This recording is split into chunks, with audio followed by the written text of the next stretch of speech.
বাঁশখালীতে উপজেলা বিএনপির সাবেক সদস্য সচিব ও সোনুয়া ইউনিয়ন পরিষদের চেয়ারম্যান রেজাউল হক চৌধুরী রেজার বিরুদ্ধে অপপ্রচারের প্রতিবাদে মানববন্ধন অনুষ্ঠিত হয়েছে। রবিবার দুপুর 1টায় উপজেলা সোনুয়া মনুমিয়াজির ঘাট ইউনিয়নবাসীর ব্যানারে এই মানববন্ধন অনুষ্ঠিত হয়। সোনুয়া ইউনিয়ন বিএনপির সাবেক সদস্য সচিব তোফায়েল আহমেদের সভাপতিত্বে অনুষ্ঠিত মানববন্ধনে উপস্থিত থেকে বক্তব্য রাখেন সোনুয়া ইউনিয়ন বিএনপির সাবেক সাংগঠনিক সম্পাদক ফজল কাদের, সাবেক ইউপি সদস্য মোহাম্মদ আলী হোসাইন, সোনুয়া ইউনিয়ন স্বেচ্ছাসেবক দলের আহ্বায়ক মোহাম্মদ হোসাইন, বাঁশখালী উপজেলা ছাত্রদল নেতা আশিকুর রহমান আতিক, রায়হান শিকদার, মোহাম্মদ নূর নবী।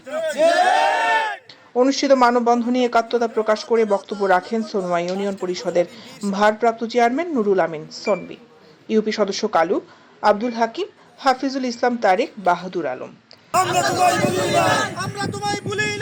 দৈনিক আজাদী নিউজ ডেস্ক।